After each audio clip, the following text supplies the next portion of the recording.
This talk was given by Roshi Rafe Martin, guiding teacher of the Endless Path Zendo, a lay Buddhist community in Rochester, New York. Join our practice, in person or online, at endlesspathzendo.org. Today is December 7th, 2024. This is the first day of our two-day weekend rohatsu sesshin, which we've been building toward through the week with morning and evening practice, and culminating in this two-day rohatsu, which ends on December 8th, which of course is the traditional date on the Mahayana calendar of the Buddha's actual great enlightenment. So to begin, let's say a little about that. Zen Buddhism really begins with the Buddha's great enlightenment more than 2,500 years ago. Nonetheless, sadly, the human world has mostly, on the whole, been running from facing impermanence head-on and realizing enlightenment and awakening to our own actual, vastly creative, selfless nature ever since. Human beings have essentially been on the run. All our destructive stratagems, our grabs for power and domination, simply reflect a deep fear, even timidity, about acknowledging how impermanent we each actually are, which is something the young Prince Siddhartha did at the age of 29. And then going on from there, he went to get to the root of it once and for all. Human beings seem so afraid of facing their own impermanence. They'll grab power. They'll try to be dominant. Do all the destructive things we're seeing in our world today simply out of timidity, fear of facing the absolute reality. We're here for a short time, and in the same time we're here, we have the opportunity to awake to a vast and selfless nature.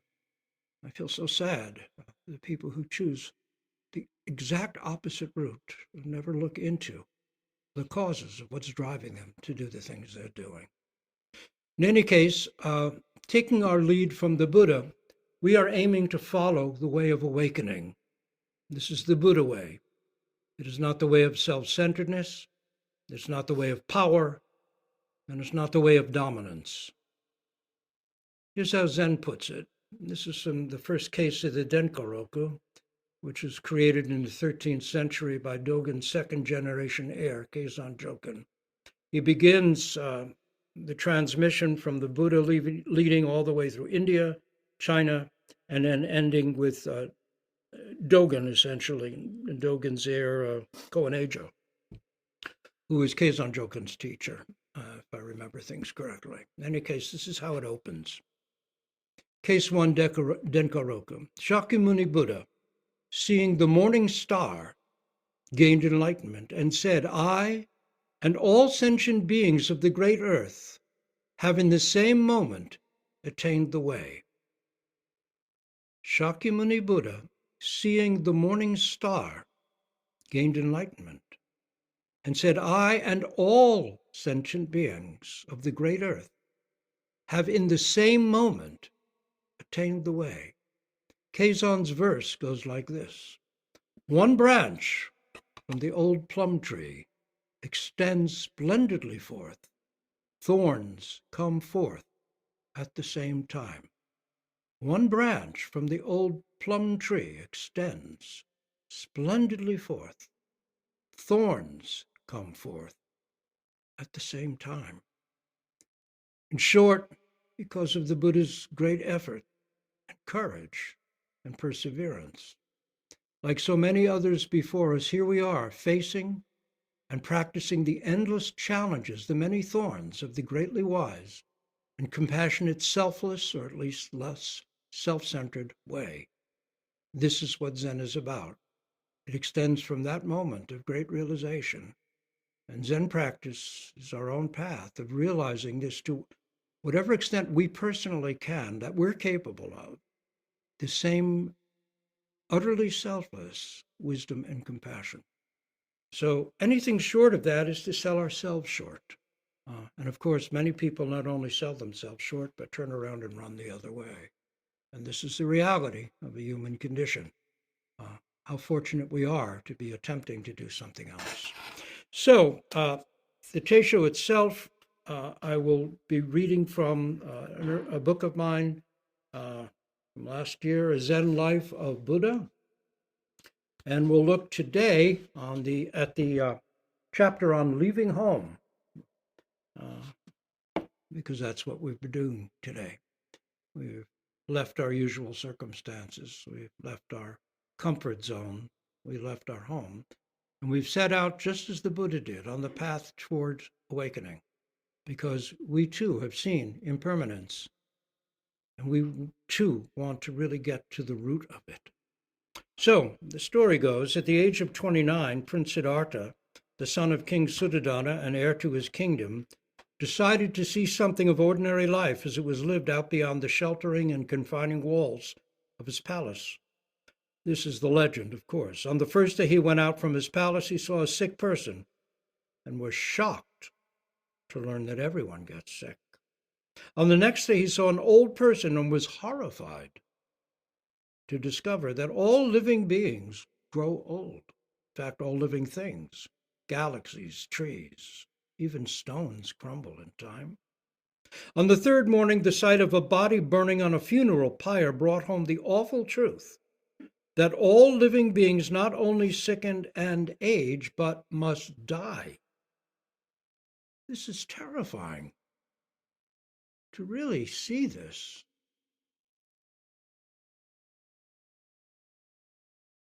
This is where people go, give me wealth, give me power, give me something that'll create a wall around me. I won't have to see this.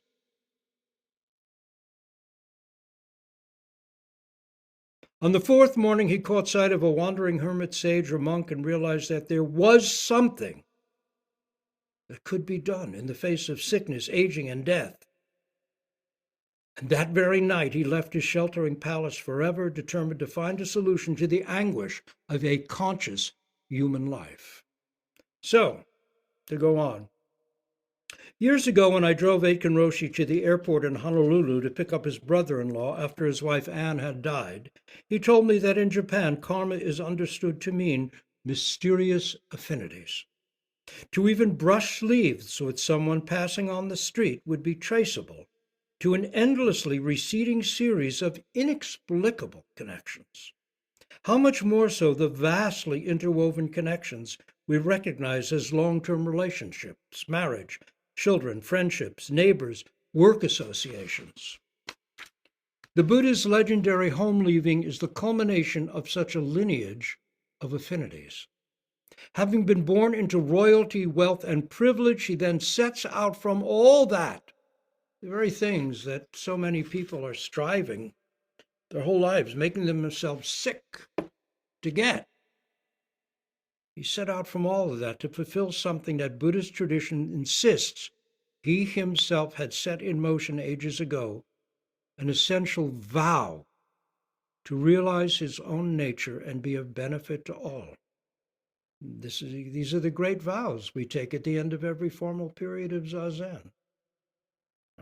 This is totally familiar territory to us.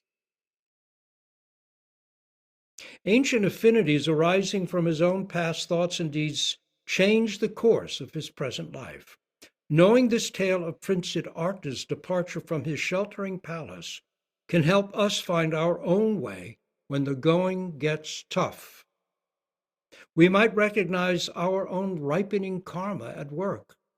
I mean, let's be clear, this was not a pleasant moment for him. This was not some kind of, oh, cool, I've seen impermanence, now I'm on the route to enlightenment. Not at all.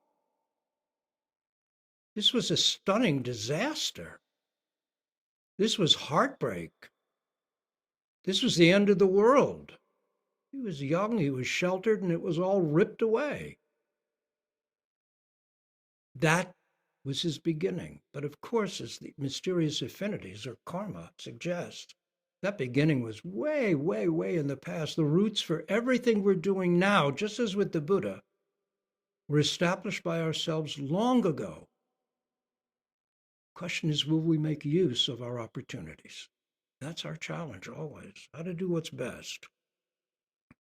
He sets out to resolve existential questions that bug us all.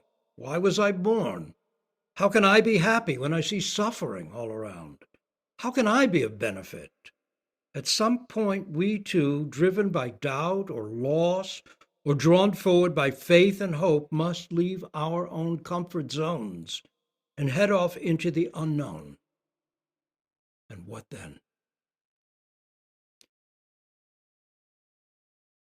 Legend says that before Prince Siddhartha was born, his name means, Siddhartha, the name means every wish fulfilled. A sage had predicted that the child was destined for greatness. If he could be kept from knowledge of the briefness of life, the traumas of loss, he would become a world ruler. That's what was prophesied. If not, and the reality of impermanence became clear to him, he would renounce kingship and become a perfectly and fully enlightened great sage or realized Buddha. The child's father, Suddhodana, a king himself, wanted to see his son become even greater than himself. Emperor of the world certainly fit that bill for him. He wanted success, of course, not failure. But failure is often the driver getting us outside our comfort zones. In one sense, we might say enlightenment, which we may begin to yearn for because it seems like our greatest possible triumph, is actually the ego's greatest failure. Everything you thought you were going to get, the very you that thought it was going to get all this stuff, turns out to be much emptier than you'd ever realize. But the good news is that the world steps in and you find your real identity, the missing piece. Failure can be very important. And certainly this coming moment for the Buddha's father, King Suddhodana, was the failure of all his hopes for what his son would be. That's the personal story there, a very personal one. Because the Suddhodana made every effort to keep from this child, Siddhartha, every wish fulfilled, that's the meaning of his name, from any signs of the truth that all things must fade. Legend says the prince grew up knowing only happiness and pleasure.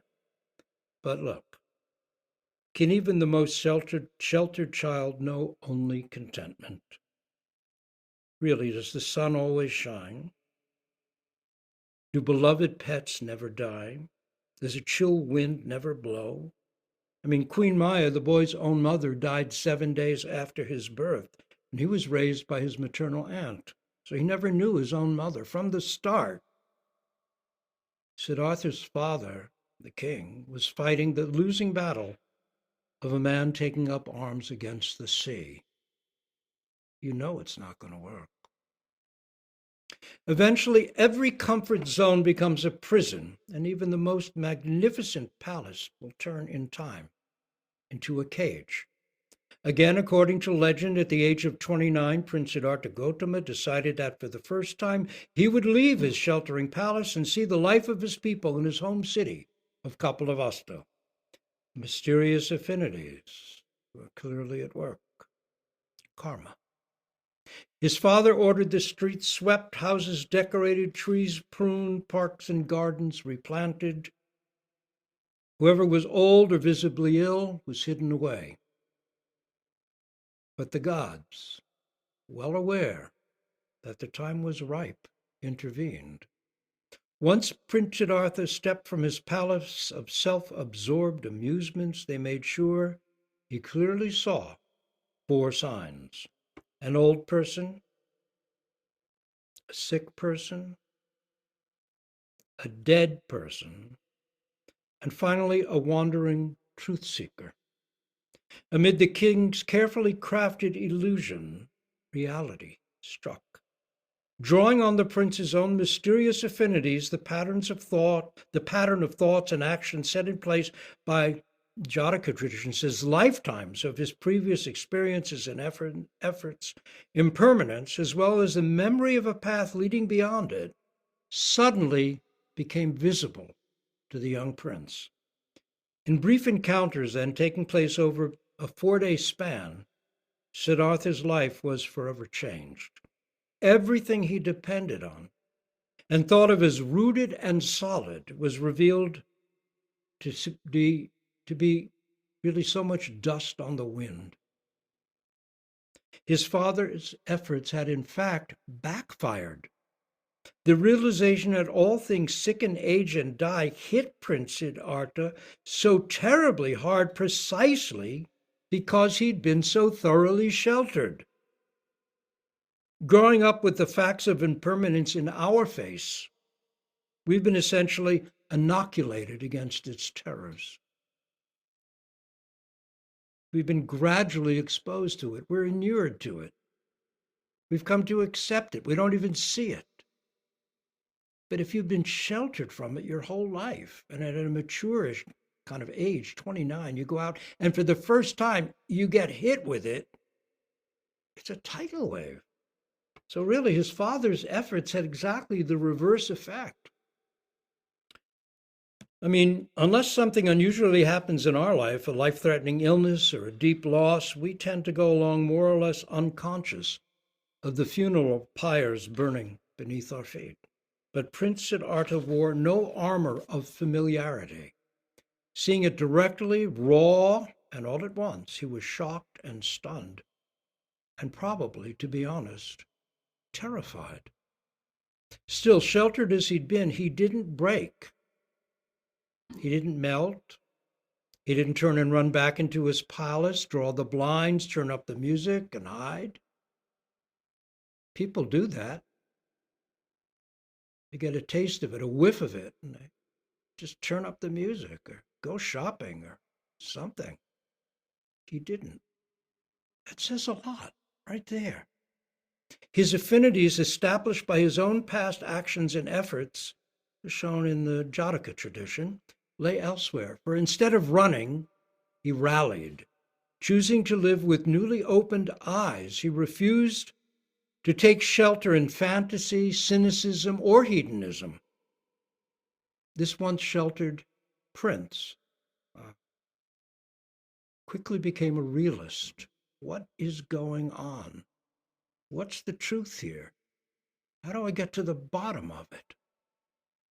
A personal aside, in the early 1980s, I hosted and chauffeured the noted actual Nobel Prize-winning author, Isaac Bashevis Singer. He won for literature.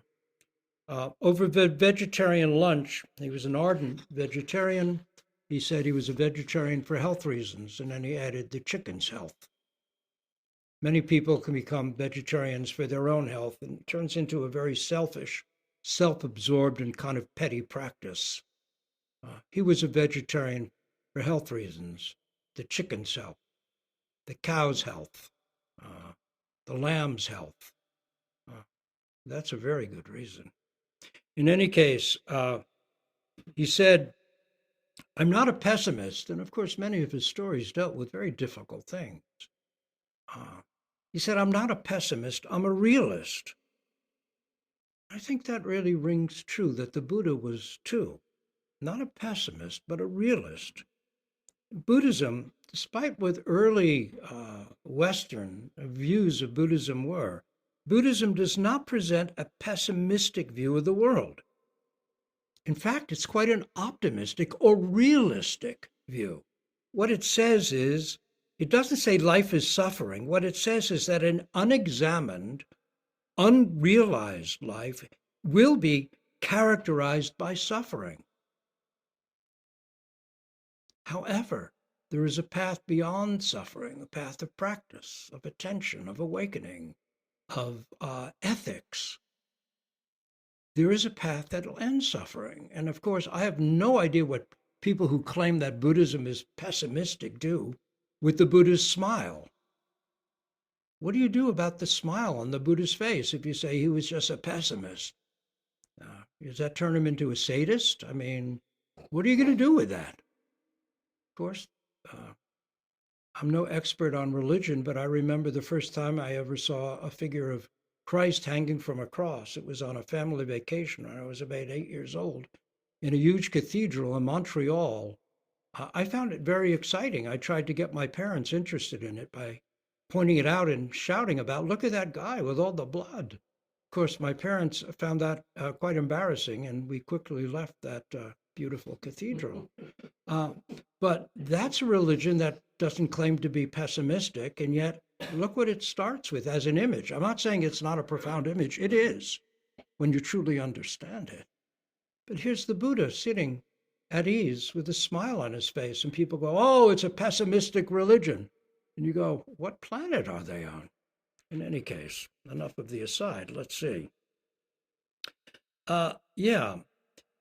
In any case, the Buddha's young. He wasn't even the Buddha yet. He was the prince, soon to become an ex-prince. He he wouldn't accept any nostrums. In other words, he wouldn't accept someone telling him, "Look, when you get to heaven, it'll all make sense to you." He was enough of a realist to get a sense that there's something like a fantasy about that. He wouldn't accept that. That didn't solve the problem. Oh, he's going to go. Oh, that's okay. I guess aging, sickness, and death, I guess it'll all get resolved for me when I get to heaven, when I die. That sounds good. Now I can relax. He couldn't accept that. There was something just too childish, really, about that for him. Uh, and his question instead became, is there a path based on actual facts, this is realism, that lead to freedom right now? I don't want to wait till I die. What if they're wrong and I'm dead? Well, that was a waste, wasn't it? In any case, with this painful experience of the four signs, aging, sickness, death, and a truth seeker, Siddhartha's road to world rule was demolished. Shocked and dismayed, yet determined to find an answer to our common dilemma, impermanence, he left home, wife, newborn son, father, foster mother, luxuries, attendants. Beneath his distress was hope, even a sense, perhaps, that he was being pushed by circumstance onto the very road he'd been seeking all along. And as so many fairy tales put it, he was going to a place he knew not, by a road he knew not of, which is kind of like what practice is. You're having to build the road under your feet as you go, you don't even know where. Going by a road you can't consciously know, to a place you can't consciously see, but you're going. That's why it's called the way, the path. It's a journey. And it means into the unknown, because you're going to leave all your certainties behind. So it takes courage. This practice takes courage, because it's not a belief system, it's a practice. And we can always go deeper, can always go farther. So the Buddha, as this, before he was the Buddha, as this prince, now about to be ex-prince, wasn't running away. He was trying to find the way that would benefit all. And this, I see him as something like a soldier going off to fight a necessary war, trying to do something that would be of benefit to those he loved. He wasn't just running away from his responsibilities. Of course, given his station in life, his wife and newborn son were well cared for. They were in the wealthiest class. That wasn't an issue. But he had a duty, a responsibility, a calling to fulfill. And at the same time, his faith in what was familiar and comfortable was shattered. It just wasn't there anymore. He wasn't leaving home. Stripped of all he'd clung to, he no longer had a home. That old home was gone. Of course, this kind of leaving doesn't have to be literal. It doesn't make it a matter of grudgingly sticking around either to do one's duty. Lei Zen is something else completely. Uh, it's a practice of leaving home without leaving home. It takes, I think, real faith, and it takes real need to see something beyond where one's presently at and what's been presently given to us by our conditioning, by our upbringing. We have this sense, a sense of a birthright that's more than that. And yet, at the same time, as lay people, we've made vows. We want to have family. We want to have friendships. We want to have relationships. We want to have meaningful work. I think these are good bodhisattva vows. Why should we get rid of those? We don't leave those. We practice in terms of those. We leave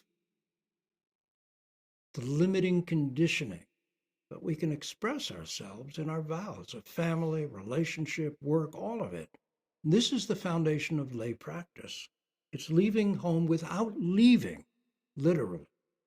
What we leave is our habitual self-centeredness regarding relationships, family, and work. We abandon nothing but our own dualistic habits of mind.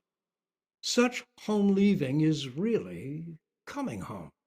The Korean ex-Zen monk poet Ko-un wrote, "But surely you can only come home if you've really left home, can't you? But surely you can only come home if you've really left home, can't you?" That's the only way to do it. To come home, you have to have left home to start with. In time, a path of affinities reveals itself. Frodo leaves the Shire. Luke heads off with Obi-Wan. The safety and security of the old homestead is gone, entirely gone. Though Prince Siddhartha stood at the edge of the vast, empty ground of reality, and Prajna Paramita, perfect wisdom, is wisdom that has gone beyond. It would still take even him, even though he was ready to leave, 6 more years of focused, absolutely committed practice before it became clear. For now, with the loss of all he had known and believed, he enters the first gate of noble truth, the gate of anguish. Maybe this is where people get some kind of pessimistic idea about Buddhism. With the 4 signs, the walls that had sheltered, protected, and isolated him were smashed to rubble. There is no haven from the universal catastrophe. That's certainly true. That's not pessimism, that's realism.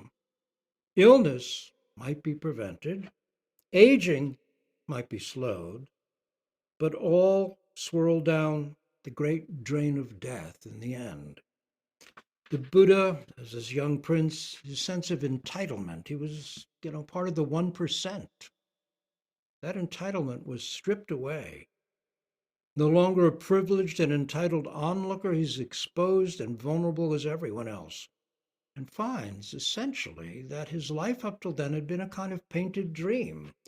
It had been made out to be much more, what shall we say, technicolor than life actually was for everyone. He saw his life really was like everyone's, the same issues, aging, illness, dying. That was what was going on. And because he had been so pushed in one direction, then his realization, it was almost a kind of, rebellious response. Something was so pure and so presented as so perfect. To see how flawed it actually is raises a kind of great agitation, a kind of great doubt right there. So this painful stripping of childish certainties is certainly not unique. At some point, we each have our own insight into the devastation. Thinking that disillusionment is the final truth, some become stuck in cynicism or stuck in hedonism. Others seek refuge in distractions. You have to wonder how much of the gross national product is simply the result of a mass flight from reality. driven by repressed anxieties over sickness, aging, and death. Some seek to amass not only possessions, but power as their bulwark against the defeat that deep down we all know is heading for us with the relentless pace of the ticking clock. Just tick, tick, tick, tick. Here's our life measured out in teaspoons. Going, going. What do you do about that? Prince Siddhartha's response is different. He doesn't turn, he doesn't run, he doesn't try to repress what he knows now to be true. He doesn't hide or attempt to build a bigger, better, more sheltering palace. He does not become enraged, which some do, taking out his despair on others. Instead, he becomes emotionally naked, letting everything he thought to be truly so fall away.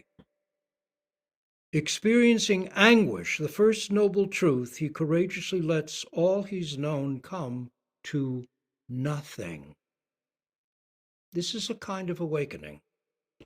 The question of what remains when everything we've known, clung to, or believed in is gone lies at the core of religious experience and religious practice. Case 27 of the Blue Cliff Record, Ekiganroku in Japanese, Pianlu in Chinese, says, a monk asked Yun Men, how is it when the trees wither and the leaves fall? Yun Men answered, body exposed in the golden breeze. How is it when the trees wither and the leaves fall? Yun Men answered, body exposed in the golden breeze. The question and its answer are both worth savoring. When all is gone, gone, entirely gone, as the Prajnaparamita Hridaya, heart of perfect wisdom, the Heart Sutra says, we may find not despair or nothingness, but peace and wisdom. Manjushri, Bodhisattva of wisdom, the traditional bodhisattva of the Zen sitting hall, the Zendo, often appears with a prajna, non-dual wisdom sword in his right hand and a lotus with a book or scroll of perfect wisdom on it in his left. This wisdom, prajna, intrinsic wisdom, wisdom presented by Manjushri, is not added to us and it is not gained by our effort, though its functioning can and will reveal itself over time. When the sword of ongoing practice realization cuts through our many layers of self-centeredness, there it simply is. Self-involvement doesn't have to be a negative self-centeredness, but our minds are habituated going round and round in certain narrow loops. When the sword of prajna, of insight, of practice cuts through that, there it simply is. The moon doesn't start shining once the clouds part. It's been shining all along. When the clouds of self-centered thinking are dissipated by attention to the breath, the count, the koan, reality can appear whole, perfect, and complete as it's ever been. Still, it takes courage to face into the winds of impermanence which, like the big bad wolf, are blowing our house down. This is the essence of Zazen. Breath by breath, we see into the arising and fading of all we cling to. As we attend to the practice of this breath, this count, this koan point, we find that this very arising and fading, this minute-by-minute dying is life itself. This is home leaving, and it's liberating. Though the dramatic tale of the Buddha's home leaving is central to all classic accounts of his life, let's take a look. How realistic is it really that even such a sheltered prince would only see illness, old age, and death for the first time at the age of 29? Is this possible? How could he not have noticed a sick person, an aging person, a favorite pony that was stiffening with age, a dead bug, something? These kinds of elements He never saw anything like that until 29, can make the story of the Buddha's home leaving seem kind of childish, like a fairy tale designed to appeal to the credulous or the naive. But myth, of course, can be taken in several ways. Often these days, myth has come to mean or can be taken to mean something that's untrue. It's a myth. But that ignores myth's much deeper meaning and purpose, which we might say is to go as far as words can go and suggest something truer than mere fact. So, looking at this again, perhaps there's nothing unusual at all in seeing as if for the first time. Zen mind, beginner's mind may be a cliche, but I said, it was all I could say. The cherry flowers of Mount Yoshino. That's a haiku by Teisho. I said, it was all I could say. The cherry flowers of Mount Yoshino. I see the cherry flowers that open each spring as if for the first time this spring. What a wonderful beginner's mind. When was it that we first really saw, that is, took in, really let it gut punch a sickness, aging, death? The prince's response is not simply naive. With his habitual filters removed, he saw sickness, old age, and death as if for the first time. Maybe they'd been around him all the time, but suddenly it hit him. Oh! A haiku by Shohaku strikes the same stunned note. A starlit night, the sky, the size of it, the extent of it. A starlit night, the sky, the size of it, the extent of it. To be totally struck by what's utterly familiar can be a decisive moment. Prince Siddhartha's mind was blown open, seeing afresh what had been hiding in plain sight. This crucial moment is presented mythically as a kind of legend or fairy tale. Dogen reminds us that to push the self forward, to become one with the 10,000 things, pencils, stars, trees, stones, cars, people, birds, whatever, is called delusion.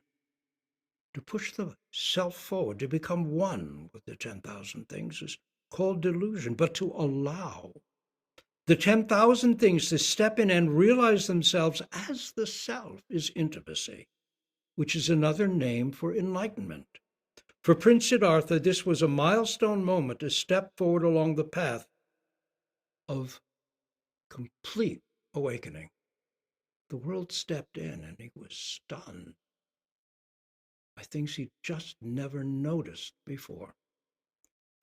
So when was it that for the first time we wised up, got slugged between the eyes by the ordinary truth that everyone gets sick? When were we gut punched to realize that even our own cherished bodies would stiffen with age? When were we stunned down to the ventricles of our hearts to understand that everyone, ourselves included, would die, and that no amount of wealth or success could prevent it? How many times did we stroll out from our comfortable palace, thinking ourselves well protected, before our walls came crashing down? For Siddhartha, the privileged kid from the rich side of the tracks, it hit him at the age of 29 over an intense 3 or 4 day period, and wham! It was done, just like that. Now, to look at our own lives, it's often as teenagers that we begin to smell that something's rotten out in the big wide world we're about to enter. In traditional cultures, puberty is naturally enough a time of initiation, a time to die to childish illusions and be born again as functioning members of one's community. To live fully, we must die to all that is old, habitual, and unexamined. Zazen is our daily practice of this, letting go of thoughts we've identified with, thoughts like I'm in here and everything else is out there, letting thought sequences, loops that we're habituated to become porous, even transparent, is a kind of dying to old ideas, to hopes, fears, and conditioning.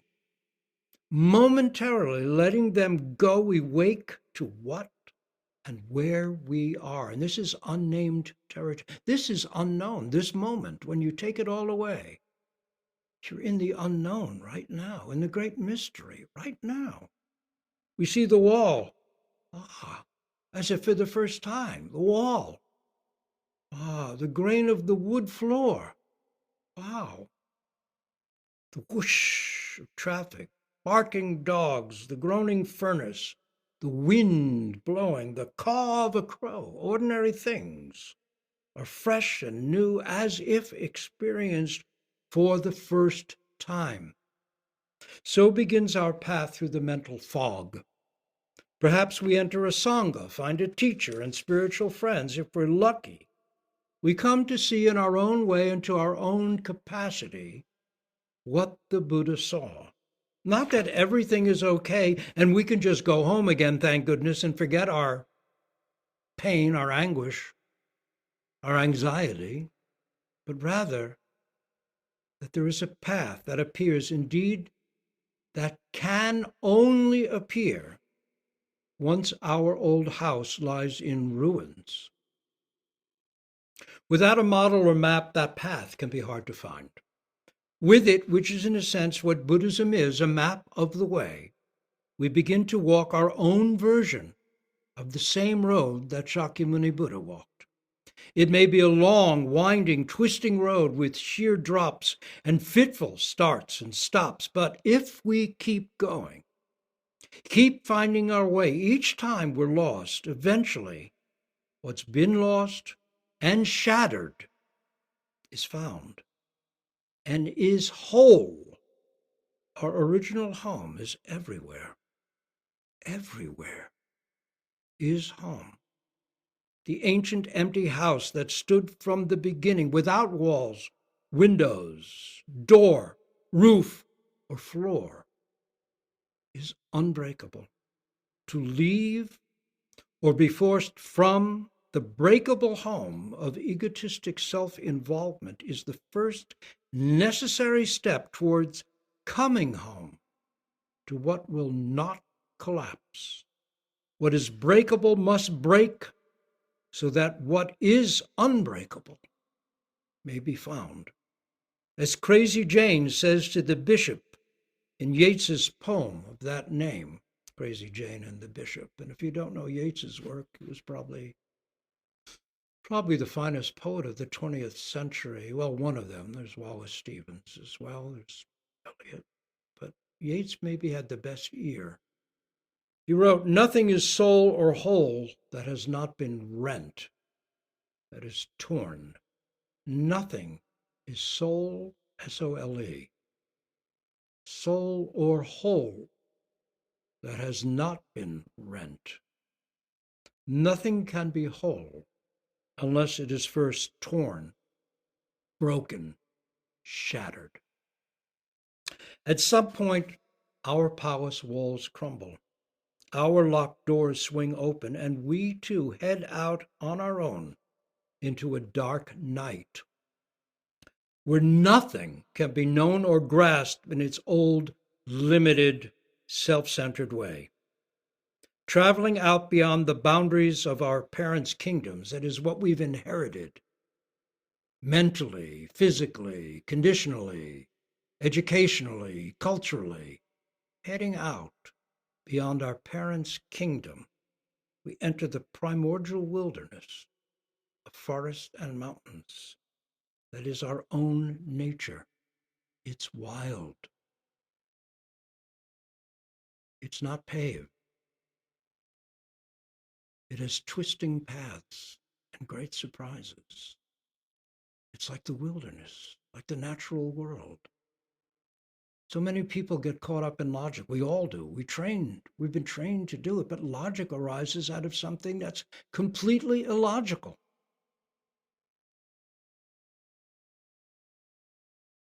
To head out into the wilderness, out beyond the boundaries of our parents' kingdoms, the realms we've inherited from the past. This is really the journey toward awakening.